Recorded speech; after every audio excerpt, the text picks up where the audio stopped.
Məlumatlara yayılıb ki, Tarif Şurası su pulunun qiymətini qaldırmaq istəyir 20%. Əlavə də bugün biz Milli Məclis qanun qəbul etdi. Yəni əlavə qaza və işığa 1 manat ödüləcək. Əvvəl düzü deyirlər ki, bu 2 ev və yaxud daha çox ev olanlar, yəni ki, aiddir. İndi isə məlum yox, hamıya aiddir. Yəni biz əlavə olaraq işlətməliyimiz qaz və işıq 1 manat əlavə ödəyəcəyik.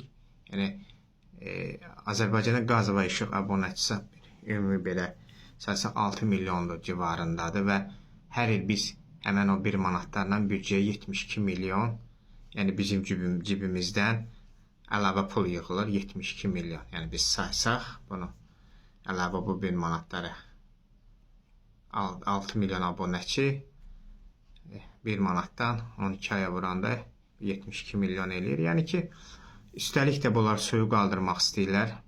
20%, 1 manat, 1 manat 20 qəpik. Bu gedişətdən sonra yenidən 20%, 20 qəpik, 1 manat 40 qəpik. Zaten hər şey qalxır. Gedir, məsəl üçün, marketlərə baxa bilərsiniz, 1 manat çörəyi artıq 1 manat 15-20 qəpik qiyməti qalxır 1 manatda çörəyi. Yəni bu belə qalxır. Lazım olan şeyləri məlumat verirlər, lazım olan şeyləri məlumat vermirlər və artıq xalqın fikri də soruşulmur. Amma mən nə bilim, filan yerə belə getdik, filan yerdə belə elədi, bizi belə qarşıladılar, nə bilim, bizə əl uzatdılar, biz əl sıxdıq, nə bilim. Bu şeylərlə Azərbaycan xalqının başını aldadılar. Amma sosial mediadan da izləsək görərik ki, artıq xalq belə şeyləri yemir. Yəni özləri də baxa bilərlər, özləri məlumat yayırlar və yaxud da çıxardırlar öz adamlarını, bloger və s. adından çıxışlar etdirirlər və oradakı şərhlərə baxın, vəziyyət nə yerdədir. Yəni ki, bəyənmə, məsəl üçün, bəyənməyə baxırsan, 100 bəyənmə gəl, onun 70-i, 80-i bunların sifariş verdiyi mövzularda bu çıxışlara gülüşdür. Artıq xalq gülür və xalq artıq öz adını, soyadını da gizlətmir. Ən belə emosional, ən belə təhlükə yaradan bilən mövzularda artıq fikirlərini bildirir və hakimiyyət bu vəziyyəti yaratdı. Yəni, hakimiyyət bu vəziyyəti yaratdı. Əvvəl necə xalq dedik ki, bunların da belə olmalıdır, amma artıq elə demir. Deyir, xeyr ola. Niyə belə olmalıdır? Niyə başqası milyonlar içində yaşamalıdır? Mən isə 12 saat, 14 saat işləyib güclə evimə çörək pulu gətirməliyəm.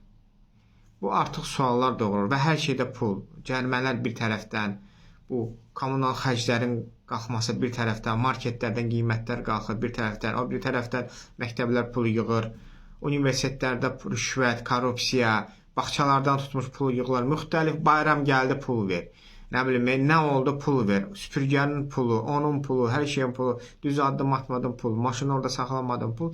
Belə feodal dövrdə kimi xəzinəsi boşalmış kral necə artıq əhalinin axırıncı, belə deyək, taxılını əlindən alırdı. Bizdə belə bir vəziyyət yaranır. Bu hakimiyyətin apardığı bu siyasət, apardığı bu uğursuz və arxamdakı divara gedən bu siyasət nəticəsində və indi nə ilə xaricdə belə getdik, belə qarşıladılar, belə əl çaldılar, belə uzatdılar və belə şeylərlə başaldatmaqla məşğullar. Bu siyasət heç də yaxşı şey aparmır. Mən bunu deyirəm. Mən hakimiyyət nümayəndələrinə deyirəm.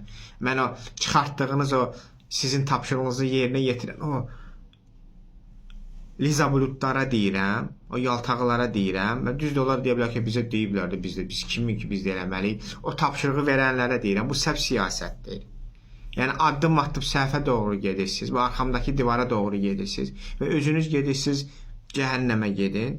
Sizin dərdinizi çəkən deyiləm, siz necə bizim dərdimizi çəkmişsiniz, illərdə artıq bizə tüpürmüsünüz, eynən də artıq sizə qarşı da eynə münasibətdir.